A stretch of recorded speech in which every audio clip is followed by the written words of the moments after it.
त्याने आपण लगेचच कारभार सुरू करतोय। परीक्षक महोदय जे आहेत त्यांना विनंती, कृपया आपण येऊन स्थानापन्न व्हायचे सर्वांनी। परीक्षक महोदय,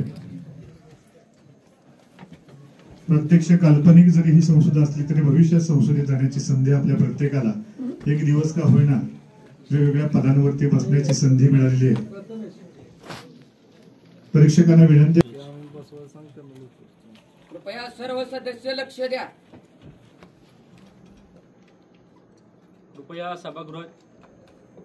कृपया सर्व सदस्यांनी सभागृहाची प्रतिष्ठा राखा।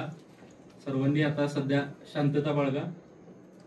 माननीय सदस्यांनो, 1975 मध्ये तत्कालीन सरकारने भारतात लादलेल्या आणीबाणीच्या 50व्या वर्धापन दिनानिमित्त हे विशेष अधिवेशन आयोजित करण्यात आले आहे। माननीय सदस्यांना या ऐतिहासिक घटनेवर चर्चा करण्यासाठी आमंत्रित केले आहे, जेणेकरून त्या काळातील आणि आजच्या लोकशाही रचनेत त्यांची प्रासंगिकता यावर विचार मांडता येतील। श्री प्रशांतजी जाधव, माननीय उद्योग मंत्री यांनी प्रस्ताव मांडावा। सन्माननीय अध्यक्ष महोदय, लोकशाहीतील आणीबाणीच्या 50व्या वर्धापन दिनानिमित्त मी प्रस्ताव मांडण्यासाठी उभा आहे। एक लोकशाहीतील अत्यंत काळा आणि एक दुर्दैवी असा अध्याय आहे हा करण्यात आला आहे। या प्रस्तावाच्या बाजूने असलेले सदस्य कृपया हो म्हणा, सदस्य कृपया नाही म्हणा। माझ्या मते बहुमत होच्या बाजूने आहे, म्हणून आता आणीबाणी लागू करण्याच्या 50व्या वर्धापन दिनानिमित्त सभागृहात चर्चा सुरू होईल। मी माझी विनंती करतो।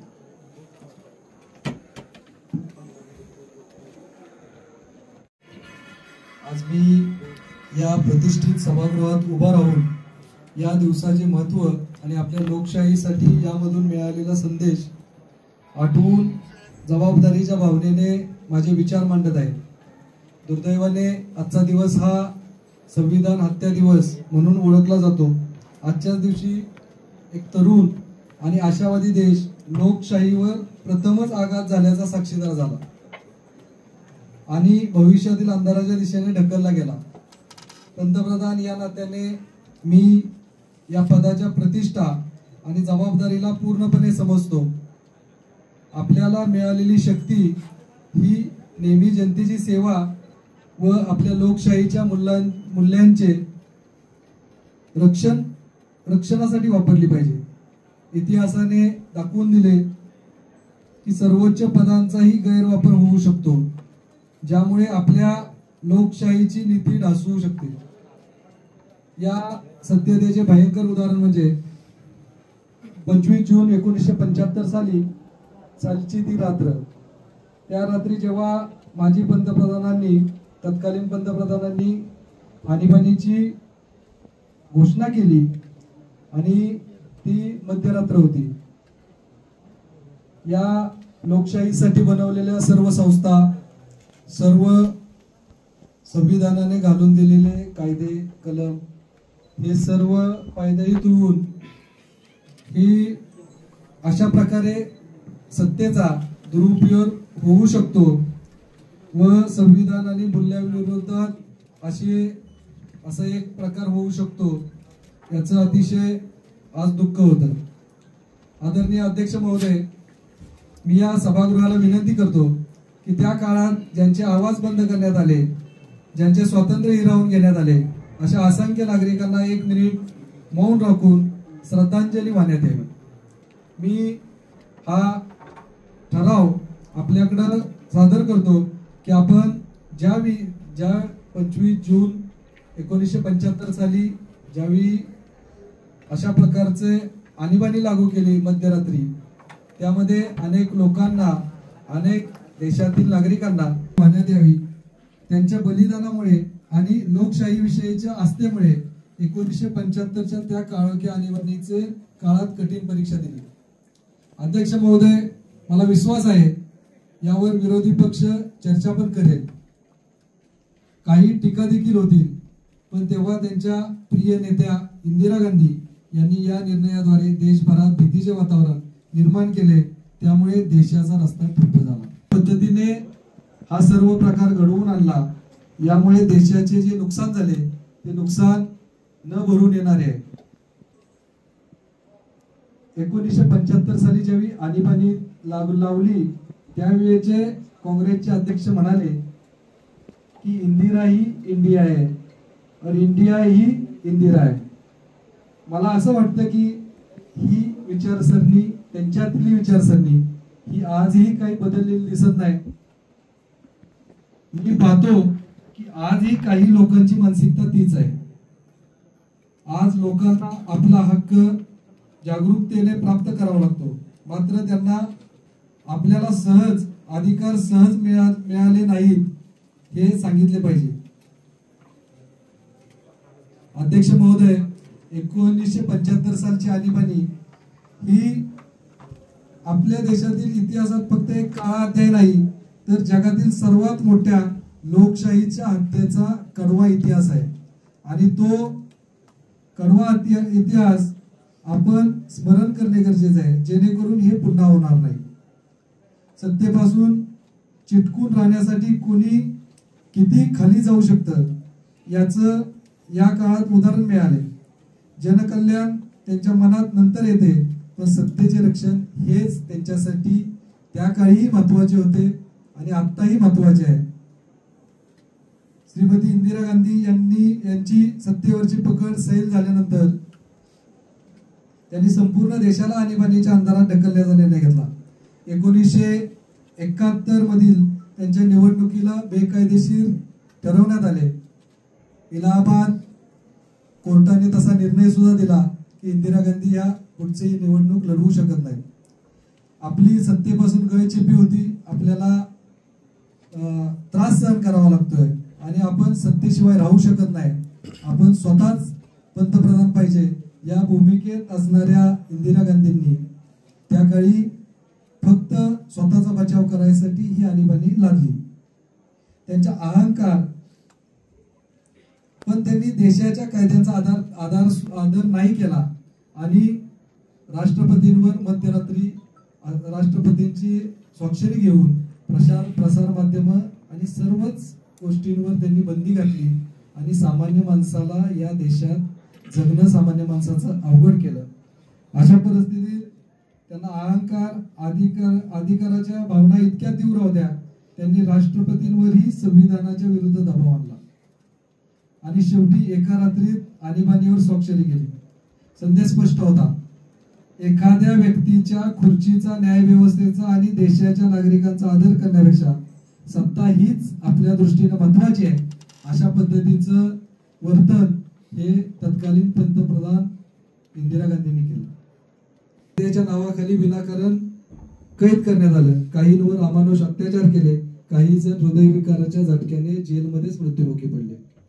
मला अध्यक्ष महोदय या इथं सांगायचंय की सध्याचे संरक्षण मंत्री भारत देशाचे आदरणीय राजनाथ सिंग साहेब हे आणीबाणीच्या काळात जेलमध्ये होते आणि त्यावेळी जेलमध्ये असताना अध्यक्ष महोदय त्यांच्या वडिलांचं निधन झालं आणि त्या निधन झालेलं असताना त्यांना वडिलांच्या अंत्यसंस्काराला सुद्धा जाता आलं नाही.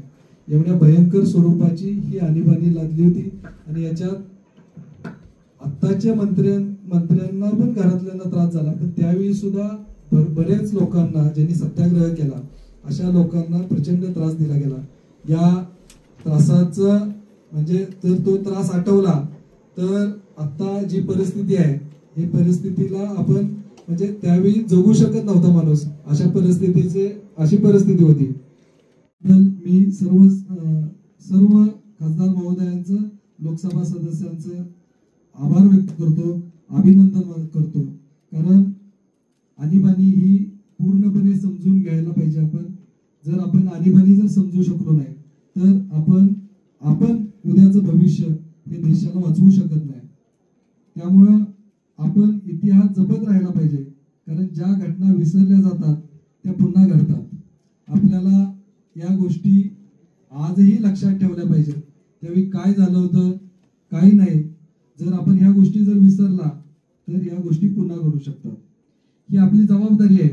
ज्यांनी बलिदान दिलं त्यांचं स्मरण केलं पाहिजे आणि पुढच्या पिढीला हे सांगितलं पाहिजे की अंधाराच्या विरोधात उभे राहिले त्यांनी प्रकाश आणला. जे अंधाराच्या विरोधात उभे राहिले त्यांनी प्रकाश आणला. म्हणून आपण सुद्धा अंधाराच्या विरोधात उभा राहून प्रकाश आणणं आपलं काम आहे, कारण आपण युवा आहे. मी माझे भाषण संबोधताना आपल्या माजी पंतप्रधान भारतरत्न श्री अटल बिहारी वाजपेयी यांना श्रद्धांजली अर्पित करतो. कारण त्यांनी आणीबाणीच्या काळात तुरुंगात राहून आपल्या कवितेत लिहिले होते, कदम कदम पर ली गई कसम तुझे भारत माता की जय कहेगा हर जन. आपल्याला या आणीबाणी स्मरण करून आणीबाणीचं आणि त्या ह्याच्यात झालेल्या गोष्टींना आपण तिथंच पूर्णविराम द्यायला पाहिजे. सध्याच्या सरकारमध्ये आपण प्रतिनिधित्व करतोय. सध्याच्या सरकारमध्ये आपण प्रतिनिधित्व करताना अध्यक्ष महोदयांच्या सूचनेप्रमाणे मी आज या सभागृहाला सांगू इच्छितो की एवढे भयंकर निर्णय हे ज्या पद्धतीनं आपली विचारधारा आहे, ज्या पद्धतीनं आपण सर्वजण या मंदिरात काम करतोय, या मंदिरात मी सर्वांना ज्यांनी बलिदान दिलं त्यांना स्मरून सांगतो की इथून पुढं भारत देशात अशी कोणतीही घटना घडणार नाही. आणि या घटनेमुळं ज्यांनी बलिदान ज्यांचं केलं त्यांना नमन करतो की आपण दिलेल्या लढ्यामुळे आपण जो लढा त्या ठिकाणी उभारला त्यामुळे आपण 15 महिने 20 महिने आपण जेलमध्ये राहिला, त्यामुळे ही लोकशाही टिकून राहिली. आणि या लोकशाहीला वंदन करतो आणि माझे इथं भाषण संपवतो. धन्यवाद. खरं तर अध्यक्ष महोदय, एक विनंती आपल्याला की डावी बाजू जी विपक्षाची आहे त्या विपक्षाला सत्ताधारी पक्षाने कुठलाही आवाज दाबवायचं काम आम्ही होऊन देणार नाही. आणि सत्ताधाऱ्यांना कसं काम करायचं ते विपक्ष तेवढं सक्षम आहे हे आपल्याला सांगू इच्छितो. खऱ्या अर्थानं आपण एक निवडक स्मरण म्हणू आणि आश्चर्यकारक आहे ही गोष्ट, फक्त आवडते ते लक्षात ठेवतात आणि जे आवडत नाही ते निवडून घेतात. निर्णय कोणत्याही संदर्भातले घेतले गेले त्याकडे दुर्लक्ष करतात. प्रथम आणीबाणीच्याच बद्दल आपण बोलू. हो, ते घडले, पण त्याला संविधान हत्येचा दिवस म्हणजे थोडे नाट्यमय आहे. प्रत्येक देश संकटाच्या क्षणाला तोंड देतो, प्रत्येक सरकार कठीण निर्णय घ्यावे लागतात. फक्त आपलाच पक्ष नेहमीच चुकीचा राहिला असे सुचवणे हे इतर पक्षाला शोभत नाही.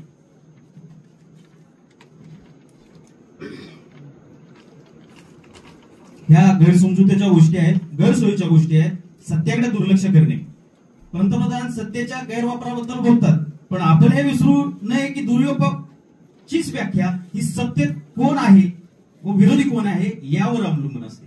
आज ज्या दुरुपयोग केला असे म्हणतात, एकेकाळी मजबूत नेतृत्व म्हटले जाते. आज त्या गोष्टीला तुम्ही दुरुपयोग करता म्हणता, त्यालाच मजबूत नेतृत्व केलं असं म्हणलं गेलं होतं. लोकांनी श्रीमती इंदिरा गांधी अनेक वेळा निवडून दिले हे महत्वाचे नाही का? की मतदार जेव्हा सध्याच्या सत्ताधारींवर पक्षाला मतदान करतो तेव्हाचा तो शहाणा असतो असे आपण गृहीत धरावे का? हे महत्वाचं पटलावर घेण्यासारखी गोष्ट आहे. आज अराजकतेपासून वाचवण्यासाठी कठोर पावले उचलावे लागतात. गाड्या वेळेवर धावल्या, रस्ते सुरक्षित होतात आणि देश पुढे जातो. पंतप्रधान आपल्याला देशाला खासगी जागीरती म्हणून वळवण्याचा आरोप आमच्यावर करतात. मी म्हणतो की ज्या पक्षाने या देशाला स्वातंत्र्य दिले तो पक्ष भविष्य घडवण्यासाठी भूमिका बजावत आहे. हे योग्य आहे का? तर 100% योग्य आहे. हे आपण लक्षात घ्यावे. लोक 1977 मध्ये बोलले असतील, परंतु त्यानंतर त्यांनी अनेक वेळा बोलले आहे की बहुतेकदा आपल्या बाजूने काही लोकांची निवड होते. ही आपली चूक नाही का? आता ज्या न्यायालयाने राष्ट्रपतींबद्दल आपण इतिहास पुन्हा लिहू नये या न्याय व्यवस्थेचे योग्य वाटेल ते केले, तेच न्याय व्यवस्था कायद्यावर नाही का? बरोबर. जर काही न्यायाधीशांनी त्यांचा मर्यादा ओलांडल्या असतील तर ते त्यांना मर्यादेची आठवण करून देणे हे राष्ट्रपतींनी ते सांगणं योग्यतेचे ठरेल. आता मी आणीबाणीबद्दल बोलतोय, केलेल्या काही निर्धार आरोपांवर चर्चा आपण करतोय. सर्वप्रथम 1 लाखाहून अधिक लोकांना अन्यायाप्रमाणे तुरुंगात टाकण्यात आले असे म्हणणे अतियुक्ती नाही का? ताब्यात घेतलेले बहुतेक लोक हे दंगलखोर होते जे देशाच्या शांततेच्या प्रगतीचा अडथळा आणत होते. तथापि निष्पन्न नागरिकांना होणारे कोणतेही नुकसान हे खूप दुःखद आहे, हे आम्ही मान्य करतो. परंतु सभापती महोदय, कायदा आणि सुव्यवस्था राखण्यासाठी कधी कधी कठीण निर्णय घ्यावे लागतात. लोकशाही काही वर्गाने असंतोष व्यक्त करते, स्वाभाविक आहे. हे लोकशाहीच्या रचनेचे देखील एक भाग आहे. जर काही निष्पाप लोक देखील याचे बळी पडले तर दुर्दैवी आहे. परंतु कायदा आणि सुव्यवस्था राखण्याची ही जी किंमत आहे हे आपण विसरू नये. सभापती महोदय, प्रत्येक लोकशाहीमध्ये काही लोक नेहमीच सरकारवर नाराज असतात आणि स्वाभाविक आहे. जो सत्ताधारी पक्ष असतो त्याच्यावरती विरोधात बोलणं गरजेचं पण आहे, कारण की सत्ताधारी काम कसे करावे हे विरोधीच सांगू शकतात. पंतप्रधान सक्तीच्या नसबंदीबद्दल बोलतात, जणू काही एक प्रकारचा सामूहिक अत्याचार आहे. सत्य आहे की आपला देश हा लोकसंख्येच्या विस्फोटाचा सामना करत आहे आणि होता, आणि कठोर उपाययोजनांची आवश्यकता होती. जर लोकांना कुटुंब नियोजनात सहभागी होण्याचे प्रोत्साहन केले असते तर मोठ्या हिताचे झाले असते. त्यावेळी लोक शिक्षित नव्हते, स्वच्छतेने कुटुंब नियोजन उपाययोजना करण्यात आल्या नव्हत्या. लोकसंख्या वाढीचा दर मंदावला, बरोबर आहे. जर काही लोक नाराज असतील तर प्रगती कधीही वेदना विरहित राहणार नाही. दहशत पसरली नसती. कोणत्याही जबाबदार सरकारचे कर्तव्य नाही का या आपल्या नागरिकांना चुकीच्या माहितीपासून दूर ठेवणे आणि नागरी समाज आणि सांघटनिक संघटना, राजकीय संघटना कथाकथित दडपशाही बद्दल बोलूया. सत्य आहे की याबद्दल बरेच गट या संदर्भात चर्चा करतात. सरकारने राष्ट्रीय सुरक्षेचे रक्षण करणं याच काम केलं. जर काही संघटनांवर बंदी घातली, काही वृत्तपत्रांवर बंदी घातली, ते ही मुस्कटदाबी झाली नसती का? या संदर्भात राष्ट्रीय सुरक्षा नेहमीच ही प्रथम असली पाहिजे, हे विपक्ष आपल्याला सांगू इच्छितो. कधी कधी लोकशाहीचे रक्षण करण्यासाठी असे निर्णय घ्यावे लागतात. अल्पावधीत लोकप्रिय असतात परंतु दीर्घकालीन आवश्यक नसतात. आम्ही त्यांचा आवाज दाबतो, आम्ही त्यांना जाणून देतो. हे सभागृह आहे आणि आम्ही सभागृहाला मानणारे व्यक्ती आहोत. आम्ही प्रत्येकाला बोलण्याची संधी देतो आणि सगळ्या खुल्या बाजूवरती चर्चा करायला आम्ही समर्थ आहोत. हे आमचा प्रतिनिधित्व आहे. हे पहिल्या यांचं खंडन करतो पहिल्या वाक्याचे अध्यक्ष महोदय. त्याचबरोबर जेव्हा विरोधी पक्षाचे भाषण ऐकत होतो त्यामध्ये त्यांनी आणीबाणीबद्दल इतक्या अधिकाराने आणि असंवेदनशीलपणे जे भाष्य केलं त्यात मला विन्स्टन चर्चिल यांची आठवण आली. त्यांनी सांगितलं होतं बंगालच्या दुष्काळाबद्दलचे भाष्य जेव्हा त्यांनी म्हटले होते, सशासारखी मुलांना आम्ही जन्म घालणारी व्यक्ती आहोत. सशासारखी मुले जन्म घालताना ही एक त्यांची स्वतःची चूक आहे असे ते म्हणत त्यांनी मुलांचे दुःख दूर केले. दोन्ही प्रकरणामध्ये जनतेवर दोषारोप करण्याची ही प्रवृत्ती दुर्दैवानं अहंकाराचं लक्षण आहे. अध्यक्ष महोदय, वारंवार निवडणुकांमध्ये विजय मिळाल्याने असंविधानिक अधिकारांचे पायंदळी तोडण्याचे समर्थन होते असा दावा करणे म्हणजे लोकशाहीच्या मूलभूत तत्वावर हल्ला करणे, या वस्तूकडे दुर्लक्ष करणे योग्य नव्हे. अध्यक्ष महोदय, 1975 मध्ये माननीय न्यायालयाचा आदेश स्पष्ट होता. अध्यक्ष महोदय, इंदिरा गांधींना त्यांच्या पदावरून काढून टाकणे, त्याचबरोबर त्यांच्या सोबत असलेले कोणतेही नेते असतील, कोणताही मोठा कितीही मोठा नेता, त्यांचे सर्व अधिकार न्यायालयाने काढून घेतले असताना त्यांनी आणि जयप्रकाश नारायण यांच्या शब्दात असे सांगणे की खरे राजकारण मानवी आनंदाला चालना देण्यामध्ये असते असे त्यांचे ठाम मत आहे. अध्यक्ष महोदय, मी माझ्या सहकार्यासह जे सभागृहाच्या संबोधित करणार आहे तुम्हाला खात्री देतो अध्यक्ष महोदय, आम्ही विरोधी पक्षाने उपस्थित केलेल्या प्रत्येक मुद्द्याचे पूर्ण आणि अचूकपणे खंडन करू.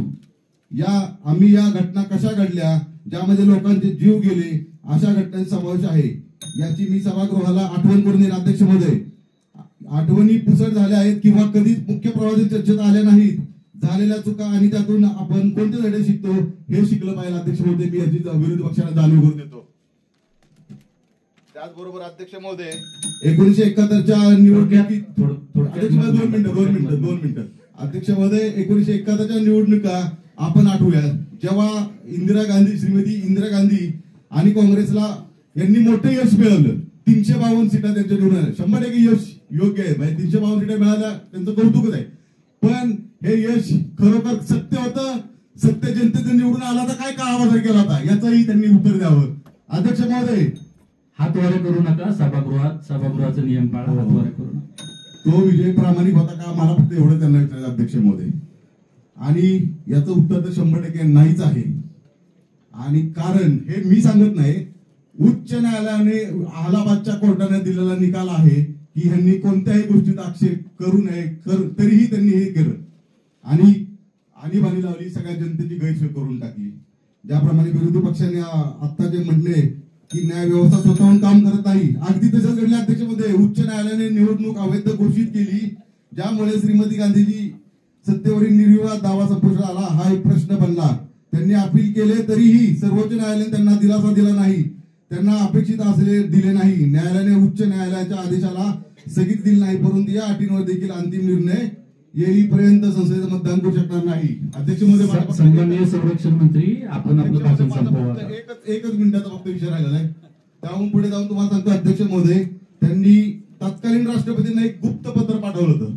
कुणी त्यावेळी तत्कालीन पंतप्रधान होत्या, त्यांनी राष्ट्रपतींना गुप्त पत्र पाठवलं. त्यामध्ये त्यांनी संविधानाचे कलम, जे संविधान डॉक्टर बाबासाहेब आंबेडकर लिहिले, त्या संविधानामध्ये 352 कलम याचा मुद्दा उपस्थित केला आणि त्यांच्या अंतर्गत अशांतता या कारणास्तव त्यांनी आणीबाणी जाहीर केली. जाहीर करण्याची राष्ट्रपतींनी विनंती केली. त्यांनी मंत्रिमंडळाचा सल्ला घेतला नाही, कारण त्यांच्याकडे तेवढा वेळ नव्हता. संशयपणे सत्ता त्यांच्या नियंत्रण सुटल्यामुळे निर्णय झालेला धोका इतका खोल आणि वैयक्तिक होता की त्याला पाहणे इतरांच्या आवाक्याबाहेर आहे. अशा प्रकारे अध्यक्ष महोदय 25 जून 1975 त्या दुर्दैवी रात्रीने एका अंशात काळाची सुरुवात केली, ज्याच्या जखमा आजही जाणवतात. एक संपूर्ण पिढी गेल्यानंतर ते अजूनही लोकांच्या आठवणीत आहेत, ताजे आहेत. मी आता माझ्या सहकार्याने विनंती करतो, आणीबाणीच्या घडलेल्या घटनांवर प्रकाश टाकण्याची तुम्हाला विनंती करतो. अध्यक्ष महोदय, धन्यवाद. मी सर्व सदस्यांना विनंती करतो, आपण एक 2 मिनिटं शांतता राखा. अध्यक्ष महोदय, प्रत्येक सदस्यांना 1 मिनिट मी माझं मत मांडतो. सर्वांनी बसून घ्या, 2 मिनिटं घेत्या. सर्वांनी बसून घ्या, मी माझं मत मांडतो. आम्हाला मान्य नाही ते. साधारणतः सभागृहातील सर्व सदस्यांना नियम माहिती पाहिजेत. ज्यावेळी आपले अध्यक्ष उभे असतात सभागृहाचे, त्यावेळी कोणत्याही खासदारांनी बोलायचं नसतं, स्वतःच्या जागेवर बसायचं असतं. तर मी सर्वांना विनंती करतो की आपण ज्या वेळी अध्यक्ष उभे असतील सभागृहाची शिस्त पाळा. अध्यक्ष उभे राहिले की सर्वांनी शांतता पाळा. कोणाला किती वेळ द्यायचा, काय करायचं हा अध्यक्षांचा अधिकार आहे. मी कोणावरही अन्याय करणार नाही. सत्ताधारी पक्ष आणि विरोधी पक्ष दोघांनाही समान वेळ द्यायचे मी प्रयत्न करतो. तसं होत नाही अध्यक्ष महोदय. आता तुम्ही 2 मिनिटं 3 वेळा बेल वाजवली, 2 मिनिटं समजून घ्या. तुमचे सदस्य 50 सेकंदामध्ये विषय संपवतात. आमचे सदस्य वेळ देतो ना आम्ही.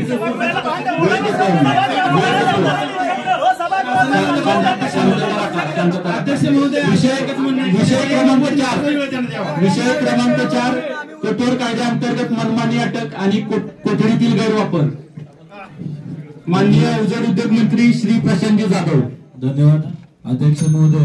ये उनकी रक्षा करने वाला ही उसका अपमान कर रहे थे और संविधान की गरिमा को सरकारी हुक्मों के नीचे कुचल दिया गया था.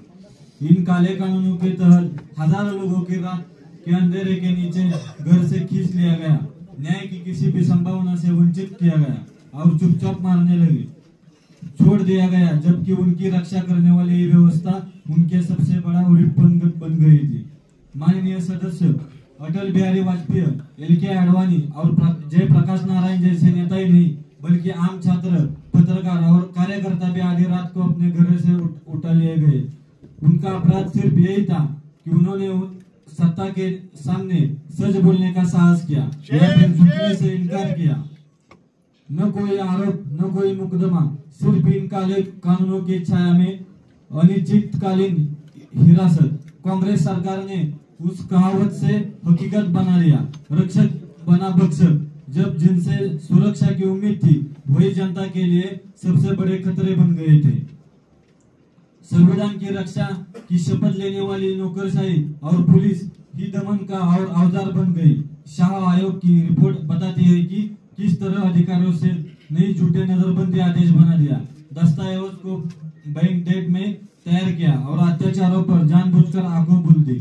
भारत के प्रशासन का स्टील फ्रेम राजनीतिक दबाव में झुक गया और टूट गया.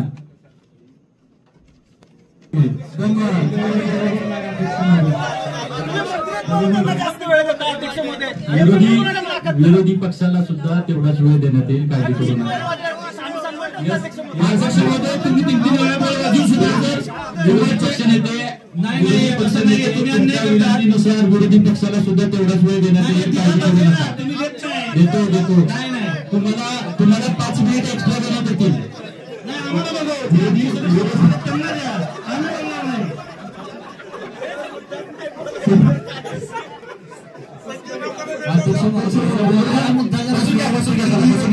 बसून घ्या श्री महोदय बोलायला जर त्यांच्याकडे तेवढे मुद्दे असतील तर ओके बसून घ्या. माननीय वाणिज्य आणि उद्योग मंत्री श्री केतन जाधव. या संसद भवनाच्या नियमाचं उल्लंघन केलं जातं. अधिक वेळ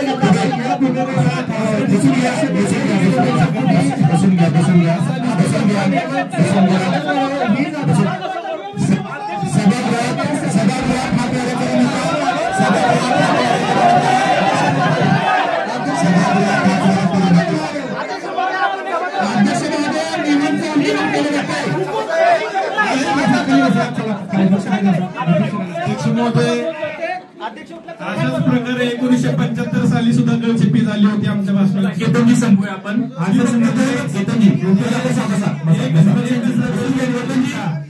केतनजी बसून घ्या. मी फक्त एकच लाईन सांगतो. 10 सेकंद या पुन्हा सर अध्यक्ष महोदय तुमचं ऐकलं जात या नाही. पक्षाने किंवा एका गटाने पोलीस ठेवणे त्या वर्षामध्ये आणि अश्रू झालेल्या अक्षम्य विश्वासघातासाठी काँग्रेस आणि इंदिरा गांधींना कायमचे जबाबदार धरण्यात यावे अशी मी या सभागृहाला मागणी करत आहे आणि माझे भाषण संपवतो.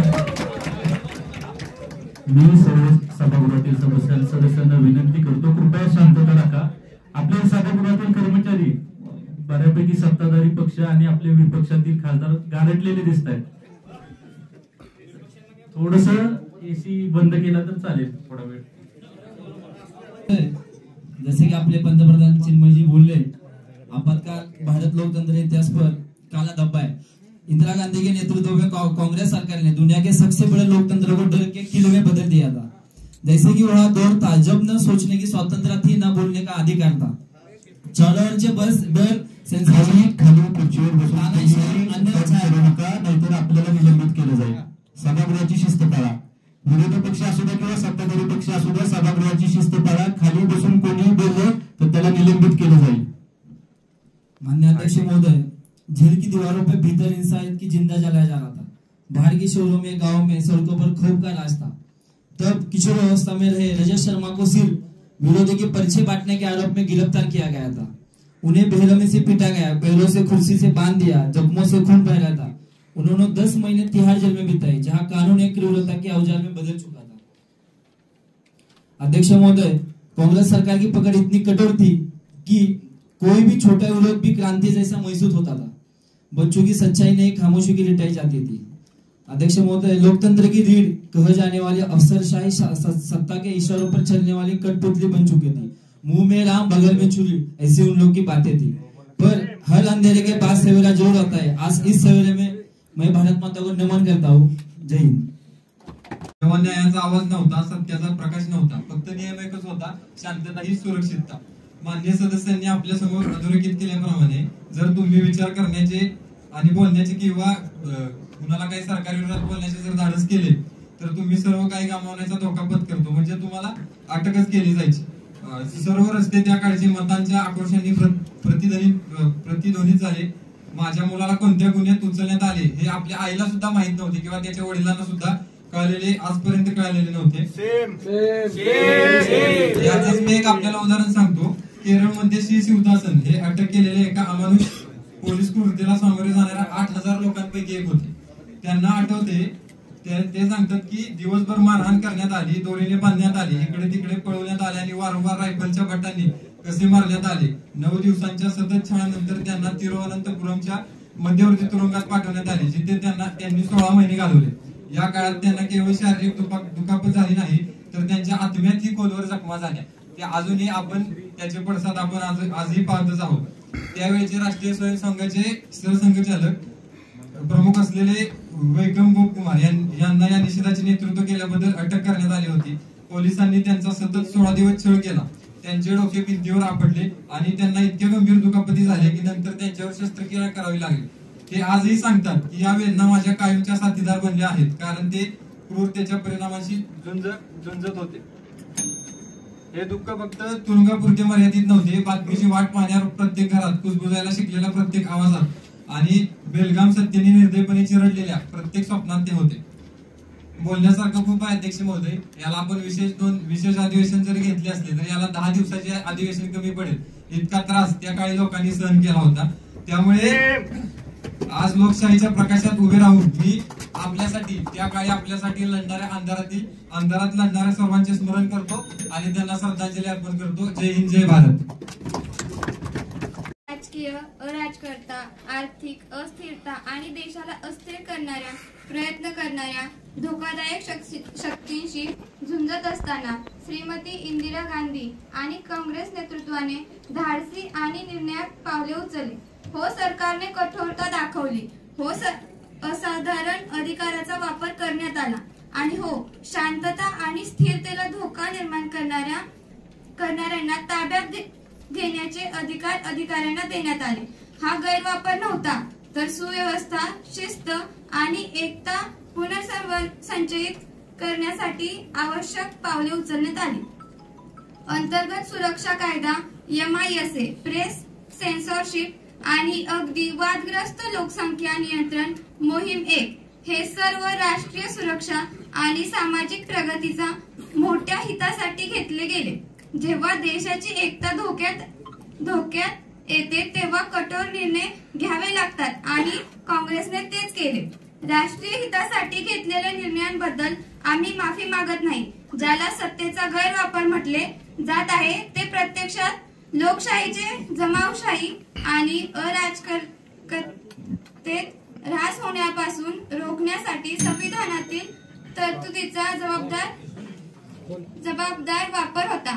काही अधिकाऱ्यांचे निलंबन, फुटवादासाठी आवाजांना तात्पुरते बंद करणे आणि कायदा आणि सुव्यवस्थेची कठोर अंमलबजावणी हे सर्व त्या काळातील असाधारण परिस्थितीत पूर्णपणे न्याय होते.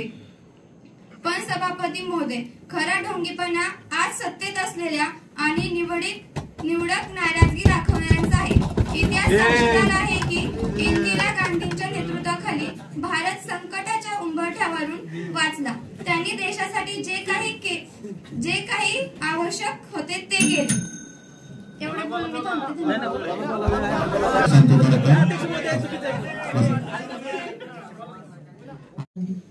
आणीबाणी ही कधीच देशाच्या हिताची नव्हती, तर ती एका व्यक्तीच्या आणि त्याच्या कुटुंबाचे हित जपण्यासाठी लादण्यात आलेली होती. कारण स्वातंत्र्यानंतरचा जो 21 महिन्यांचा काळ होता तो भारतातील लोकशाहीवर झालेला सर्वात मोठा हल्ला होता. यामध्ये नागरिकांच्या स्वातंत्र्यावर निलंबन करण्यात आले, त्याच पद्धतीने प्रेसवर बंदी घालण्यात आली. तसेच आणीबाणीला असहमती दाखवल्याबद्दल 1 लाखांहून अधिक लोकांना अटक करण्यात आली. ज्यावेळी आणीबाणी घोषित झाली त्यावेळी प्रमुख वर्तमानपत्रांचा वीज पुरवठा देखील खंडित करण्यात आला.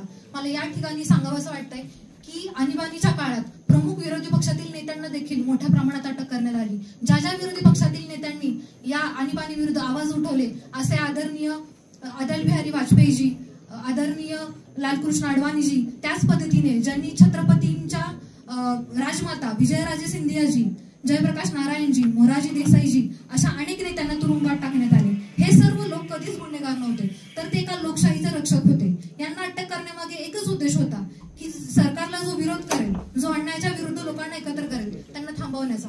मला या ठिकाणी अध्यक्ष महोदय एकच सांगावंसं वाटतंय की जगातील सर्वात मोठे लोकशाही असलेला भारत देशाच्या पहिल्या महिला पंतप्रधान या ठिकाणी आपले साहेबांचं स्वागत करते.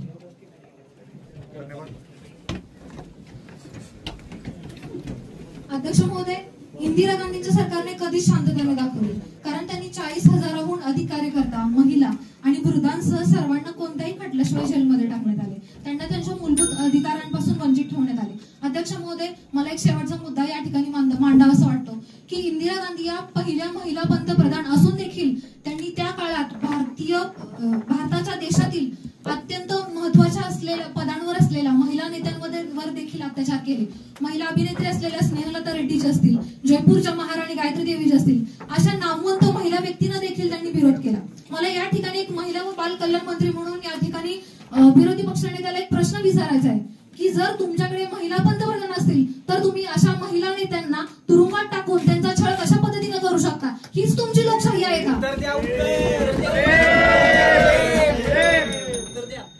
महिलांचा नेहमी सन्मान करणाऱ्या आजच्या सत्ताधारी पक्षाचे मी माझ्या पक्षाच्या वतीने आभार मानते आणि माझे भाषण संपवते. जय हिंद, जय महाराष्ट्र.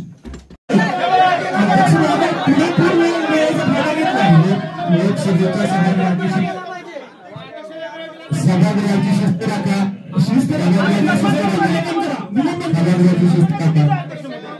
सर्व विरोधी पक्ष विनंती आहे.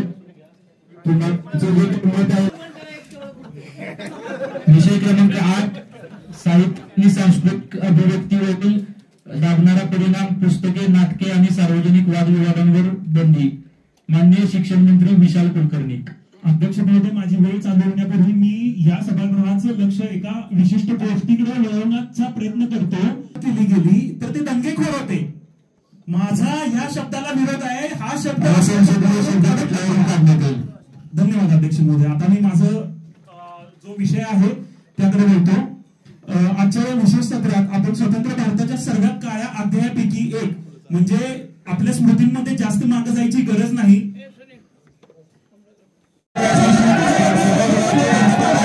सभागृहाची शिस्त पाळा. कृपया सभागृहाची शिस्त पाळा. लोकशाहीचा चौथा स्तंभ, लोकशाहीचा चौथा स्तंभ मी कंक्लूड करतो. शिक्षण मंत्र्यांनाच एक समज द्यावी, ते सत्ताधारीमध्ये आहे, विरोधात नाहीये. पूर्ण करा. आपातकालमध्ये यांनी पत्रकारितेचा स्तंभ काढून टाकला आणि जी जनता सत्याची अपेक्षा करत होती, जे सकाळी वर्तमानपत्र हातात पडेल त्या वर्तमानपत्रामध्ये आपल्याला सत्य ऐकायला मिळेल, ते सत्य यांच्यापासून लपवून जनतेपासून लपवण्याचा प्रयत्न केला. त्याचा मी जाहीर निषेध करतो.